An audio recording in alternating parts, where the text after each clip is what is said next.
परम स्नेही मित्रों, शुद्ध साहित्यिक रचनाओं के YouTube चैनल मनोविज्ञान नेट से जुड़ने पर मैं ब्रजेंद्र नाथ आपका हार्दिक स्वागत करता हूं, अभिनंदन करता हूं। विगत 27 दिसंबर को मारुति सत्संग मंडल पुणे के तत्वावधान में आयोजित वेबिनार से डॉक्टर राधा बाबू के आमंत्रण पर जुड़ने का सुअवसर मुझे प्राप्त हुआ। आज की समसामयिक उठापटक से हटकर श्रीमद् भगवद गीता के व्यवहारिक पक्ष का सरल और बोधगम्य विवेचन सुनना नवजीवन के संचार जैसा लगा। आइए तस्वीरों की गैलरी से गुजरते हुए सुनते हैं उनके द्वारा कही गई मुख्य बातों का ऑडियो और मेरे द्वारा रामचरितमानस के सबरी के आश्रम में राम के पधारने के प्रसंग पर सुनाई गई मेरी कविता का ऑडियो। अभी आप मारुति सत्संग मंडल पुणे के तत्वावधान में गूगल मीट के माध्यम से आयोजित 27 दिसंबर की तस्वीर की एक झलक देख रहे हैं। आइए गैलरी से होते हुए आगे बढ़ते हैं।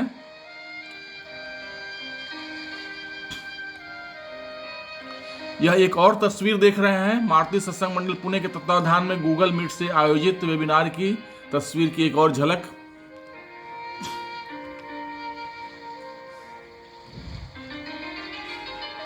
सत्संग का आरंभ नैन्सी अग्रवाल जी के हनुमान चालीसा पाठ से हुआ।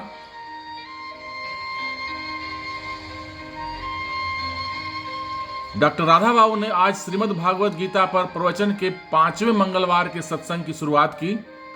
आपने दुर्योधन की युद्ध पिपासा के कारणों का विवेचन करते हुए कहा,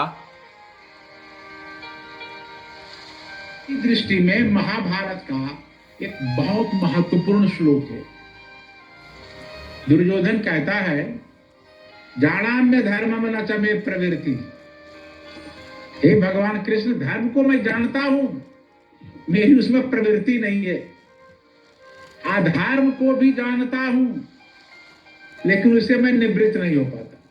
ये दुर्योधन के कथन नहीं है, ये हम लोगों के कथन है। हाँ, ये जो जगत है ना, इस जगत में इतना कुछ इधर से उधर करने का है, इस सत असत का विवेक ही नहीं रहता। हम सोच ही नहीं पाते कि हम कहाँ हैं, क्या जानते हैं, क्या मानते हैं, क्या समझते हैं। दुविधा में मोह, अज्ञान, भ्रम, संदेह, ये सारे ऐसे शब्द हैं, ये जीव के पर्याय है। मान लिया मोह का सीधा अर्थ है ज्ञान।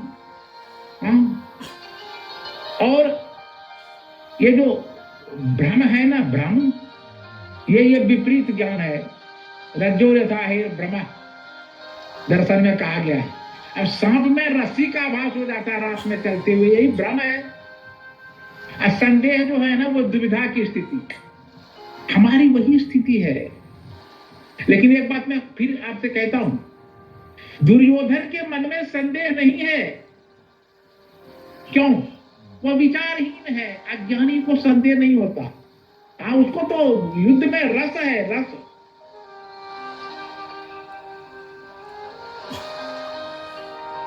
मित्रों, डॉक्टर राधा बाबू ने अर्जुन की धर्म सम्मूढ़ता की चर्चा की और इन शब्दों में अपनी भावनाओं को व्यक्त किया।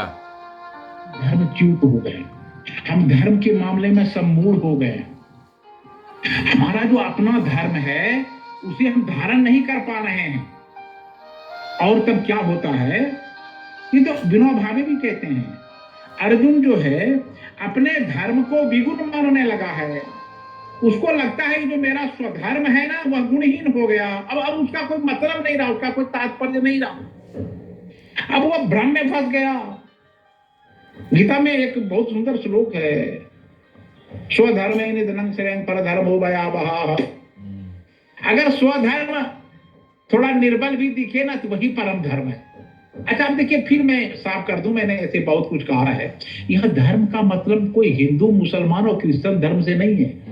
हाँ, और देखिए, एक बात तो आप मान के चलिए, धर्म और संप्रदाय का तात्पर्य बिल्कुल साफ है।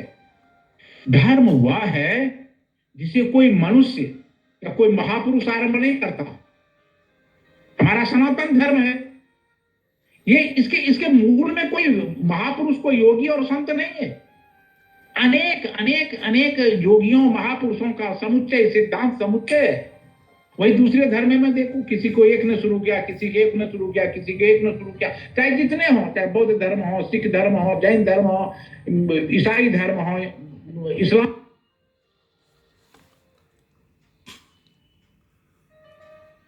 अपने विचार को विस्तार देते हुए डॉक्टर राधा बाबू महाभारत के एक प्रसंग की चर्चा करते हुए अर्जुन के प्रारब्ध की उत्तमता के बारे में बताते हैं। आपको एक बात और आप समझ लीजिए, अर्जुन में एक कमजोरी तो आ गई, अर्जुन में ये विषाद अवसाद तो ये आ गया, अर्जुन के भीतर युद्ध में धर्म सम्मूढ़ता पैदा हो गई। लेकिन अर्जुन के जीवन का प्रारब्ध कितना अच्छा है, ये देखिए, इसे शिक्षा लीजिए। अर्जुन के जीवन का प्रारब्ध क्या अच्छा है। जब भगवान कृष्ण के पास अर्जुन और दुर्योधन दोनों गए थे ना, आप कथा जानते होंगे, तो दुर्योधन जब गया तो सिर के पास बैठ गए, और अर्जुन जब गए तो वो उनके पांव ताने बैठ गए उसमें। तो भगवान कृष्ण जब जगे, भगवान कृष्ण सोएंगे क्या, वो तो लीला कर रहे थे, जगे तो देखा अर्जुन सामने में, कहा अर्जुन तुम आए हो, बताए नहीं, काम नहीं आया था, बैठा हुआ। तो उधर से दुर्योधन कहता मैं इससे पहले आ गया हूं। अच्छा तुम पहले आ गए हो, ठीक है, कहा बोलो तो क्या बात है, कहा मुझे पहले कहने दीजिए। भगवान कृष्ण ने कहा अर्जुन छोटा है, उसको कहने दो, फिर तुम कहना। कहा कि नहीं पहले मैं कहूंगा। कहा क्या बात है बोलो। कहा अब तो युद्ध होना निश्चित हो गया है। कहा तो, कहा कि अब इस युद्ध में आप किसके पक्ष में रहेंगे ये बताइए। तो कहा पूछा कि दुर्योधन से तुम क्या चाहते हो। कहा मुझे आप समर्थन कीजिए। तो अर्जुन से पूछा, अर्जुन ने कहा मैं भी इसी उद्देश्य से आया हूं। लिखा है दिनकर जी ने, भगवान कृष्ण के सामने धर्म स्नेह दोनों प्यारे थे, बड़ा कठिन निर्णय था, अतः एक को देह दूसरे को दे दिया हृदय था। अब एक धर्म और एक स्नेह, अब दोनों है। तो भगवान कभी द्वंद में नहीं रहते, भगवान कृष्ण कभी द्वंद में नहीं रहते। आप देखिए, इसीलिए वो भगवान, ईश्वर की भगवत्ता इस बात पर आधारित है कि भगवत्ता कभी द्वंद में नहीं रहती। हाँ, तो भगवान कृष्ण कभी द्वंद में नहीं रहते। तो पूछा, कहा दुर्योधन ने कहा देखो, श्री कृष्ण ने कहा मेरे पास दो है, एक तो मैं, एक मेरी सेना, नारायणी सेना। कहा तो क्या करना होगा। कहा कि एक तरफ मैं रहूंगा, एक तरफ मेरी नारायणी सेना रहेगी। तो कहा कि दुर्योधन ने कहा नहीं पहले मैं मांगूंगा। कहा कि तो अर्जुन ने कहा कि नहीं पूछे, कृष्ण ने कहा पहले छोटा ऐसे मांगने दो। तो दुर्योधन का अच्छा मांगने ही दें। तो कहा कि प्रभु एक काम कीजिए, आप मेरी ओर आ जाइए। तो दुर्योधन बहुत हंसा, कहा ठीक ये मूर्ख है, तब ना आज तक कष्ट भोगता रहा, जंगल जंगल भटकता रहा, पत्नी अनादृत हुई भरी सभा में, सचमुच ये विवेकहीन है। बताओ, एक तरफ इनकी पूरी सेना रहेगी नारायणी, एक तरफ ये थी, इसको युद्ध में लेकर ही क्या करें। तो कहा कि ठीक है दुर्योधन, तो तुम्हारी कहा प्रभु, नारायणी सेना मेरी ओर से लड़ेगी। भगवान कृष्ण की एक बड़ी महत्वपूर्ण बात मैं कह रहा हूं, उसको ध्यान से सुनिएगा। भगवान कृष्ण ने अर्जुन से पूछा, अर्जुन एक बात बताओ, तुम जब जानते हो कि मैंने ये भी कह दिया उसमें कि मैं युद्ध नहीं करूंगा, मैं उपस्थित रहूंगा सिर्फ, तो तुमने मुझे क्यों मांग लिया। मैं जाकर क्या करूंगा, तुम मेरी सेना न मांग लेते। तो अर्जुन ने बड़ी महत्वपूर्ण बात कही, कहा प्रभु एक बात बताऊं, आपके साथ महाभारत युद्ध का हार जाना भी मेरे लिए सबसे बड़ी विजय होगी, और आपके बिना महाभारत युद्ध का जीतना भी मेरे लिए सबसे बड़ी हार होगी। ये समझिए आप, अगर भगवान आपके साथ हैं, ईश्वर आपके साथ हैं, आपके जीवन का अभिशाप भी वरदान में सिद्ध हो जाएगा। अगर आप इस डॉक्टर राधा बाबू ने प्रत्येक व्यक्ति के भीतर ईश्वर तत्व के विद्यमान होने की बात कही।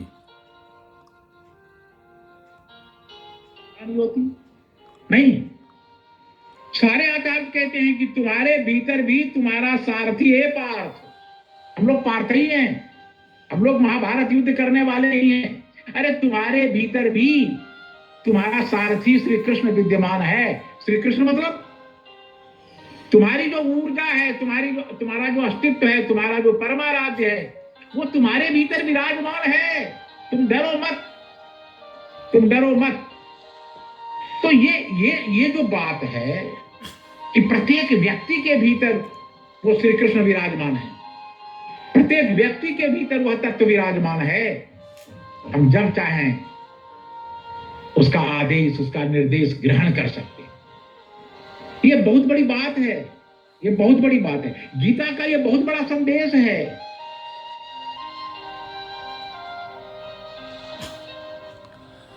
आज के प्रवचन के अंतिम वक्तव्य में उन्होंने कहा कि जीवन में अर्जुन जैसा मोह अगर आ जाए तो गीता से दिशा निर्देश प्राप्त करना चाहिए। लेकिन अर्जुन का कल्याण हो गया, अर्जुन का कल्याण हो गया। इसके पीछे दो कारण हैं। मैं आज के प्रवचन को यहां समाप्त करूं। मैं ये कह रहा था आपसे कि जब कभी अर्जुन जैसा व्यामोह पैदा जीवन में हो जाए ना, अर्जुन जैसी पीड़ा की स्थिति आ जाए ना, अर्जुन जैसा द्वंद्व जीवन में आ जाए ना, अर्जुन जैसा मोह जीवन में आ जाए ना, अर्जुन जैसी भ्रांति जीवन में आ जाए ना, अर्जुन जैसा संदेह उत्पन्न हो जाए ना, ऐसे भी स्वामी राम सुखदास जी और अन्य संतों ने कहा है, जब बहुत द्वंद्व में आ जाओ तुम, तो रात को सोते समय द्वितीय अध्याय का जो 7वां श्लोक है, 7वां ही श्लोक है शायद, वो द्वितीय अध्याय का जो 7वां श्लोक है उसको 7 बार पढ़ के सो जाओ। हाँ, और अपने परमाराध्य से, जो कृष्ण है तो कृष्ण, राम है तो राम, दुर्गा है तो दुर्गा, जो आपके परमाराध्य हैं उनके सामने में 7 बार इस श्लोक को पढ़ो। कार्पण्य दोषो भगत स्वभाव पृच्छामि त्वां धर्म संपूर्ण चेता यश्रेयस्यात् निश्चितं ब्रूहि तन्मे शिष्यस्ते हम साधिमां त्वां प्रपन्नम। 7 बार पढ़ने से, गीता के इस श्लोक को 7 बार पढ़ने से आपके जीवन का द्वंद, आपके जीवन का मोह, आपके जीवन की भ्रांति, आपके जीवन का भ्रम विनष्ट हो जाएगा। ये गीता के वचन है महाराज, साधारण वचन नहीं है। अभी हमारे खेतान साहब थे, वो शायद हैं या नहीं है, अभी चले गए, वो उस दिन अपनी कहानी सुना रहे थे कि मैं जब डायबिटिक से भयंकर रूप से घिर गया तो गीता पाठ से ही डायबिटिक से मुक्ति मिली है। कि देखिए एमडी डॉक्टर, इतने प्रसिद्ध चिकित्सक कह रहे थे उस दिन कि मैं जब, हाँ अभी हैं ही, वो सुन रहे हैं, उन्होंने कहा कि मैं जब डायबिटीज से घिर गया तो गीता पाठ से मुक्त हुआ। इसी गया से जुड़े डॉक्टर विजय कर्ण के सन इन लॉ डॉक्टर अभय ने बच्चों के दांतों की देखरेख के बारे में बताया।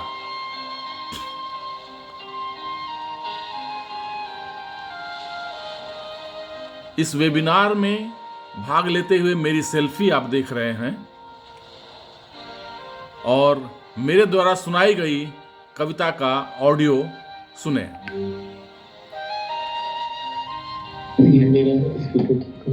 तो अब हम, हमारे कवि जी हैं ब्रजेंद्र नाथ मिश्र जी, तो उनसे मेरा आग्रह है वो अपनी कविता से हम लोगों को रस प्लावित करें। श्री ब्रजेंद्र नाथ मिश्र जी। जी प्रणाम। मेरी आवाज आ रही है? प्रणाम। संयोजक और संरक्षक डॉक्टर राधा बाबू, अजीत बाबू, डॉक्टर कर्ण, डॉक्टर अभय और रमेश बियानी जी, समस्त मारुति सत्संग से जुड़े भाई बहन सबों का अभिनंदन वंदन करते हुए मैं आज जो कविता सुना रहा हूँ वह रामचरितमानस के एक प्रसंग से लिया गया है। जब सबरी के गृह, सबरी के घर राम आने वाले हैं, राम की आहट पाकर सबरी के मन में क्या उथल पुथल होती है, उसकी मनोदशा क्या होती है, उसके बारे में ये कविता है। जी।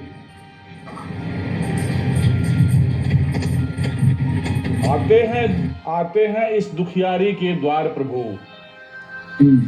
समझ न सकी कैसे करूं मैं उनका स्वागत। आते हैं इस दुखियारी के द्वार प्रभु, समझ न सकी कैसे करूं मैं उनका स्वागत। देखती रही अपनी जीर्ण शीर्ण कुटिया को, देखती रही अपनी जीर्ण शीर्ण कुटिया को, समझ न सकी अपने मन की हालत। उसको सुध ना रही वह विह्वल हो गई, उनकी आहट से सबरी विकल हो गई, उनकी आहट से सबरी विकल हो गई। जिनके लिए बुहारती रही वीथियां, जिनके लिए बुहारती रही वीथियों को, जिनके लिए हटाए पथ से सूलों को, जिनके लिए बुहारती रही वीथियों को, जिनके लिए हटाए पथ के सूलों को, जिनके लिए चुने सुंदर सुंदर कलियां पथ में बिछाने के लिए, जिनके लिए चुने सुंदर सुंदर कलियां, जिनके लिए बिछाए पथ में फूलों को।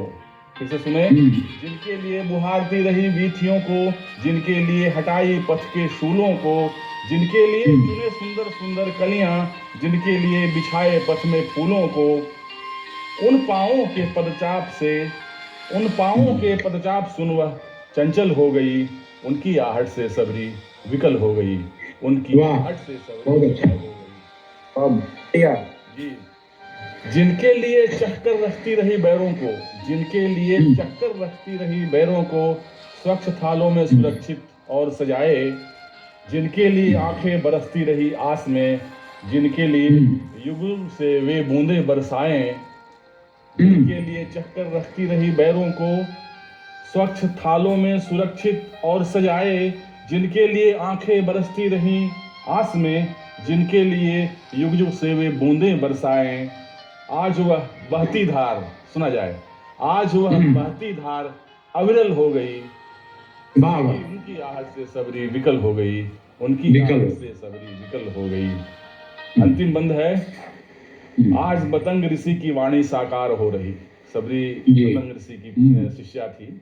आज मतंग ऋषि की वाणी साकार हो रही, प्रभु के आने की आहट है सारे जलथल में। आज मतंग ऋषि की वाणी साकार हो रही, प्रभु के आने की आहट है सारे जलथल में। सबरी के राम आए हैं कुटिया के आंगन में, सबरी के राम आए हैं कुटिया के आंगन में, आज उल्लास अवनी और अंबरतल में। आज मतंग ऋषि की वाणी साकार हो रही, प्रभु के आने की आहट है सारे जलथल में। सबरी के राम आए हैं कुटिया के आंगन में, आज भरा उल्लास अवनी और अंबरतल में। आंसुओं से धोती पांव, सबरी आंसुओं से श्री राम के पांव धो रही है। आंसुओं से धोती पांव सबरी निश्चल हो गई, उनकी आहट से सबरी विकल हो गई, उनकी आहट से सबरी विकल हो गई। बहुत बहुत बढ़िया, धन्यवाद, बहुत अच्छा।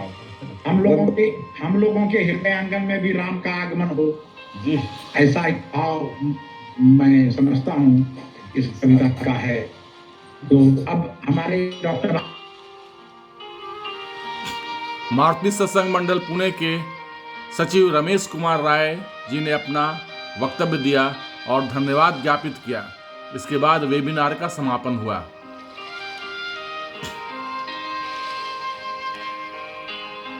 मेरी अन्य कविताएं, मेरी कविता संग्रह कौंध को अमेजन किंडल के इस वीडियो के नीचे दिए गए लिंक से डाउनलोड कर पढ़ें और अपने विचारों से अवगत कराएं। इस चैनल को सब्सक्राइब करें, लाइक और शेयर करें और बेल आइकन अवश्य दबा दें ताकि कोई भी नया वीडियो अपलोड होने पर उसकी सूचना आपको मिल जाए। मिलते हैं फिर एक कविता या कहानी के साथ। धन्यवाद, बहुत बहुत धन्यवाद।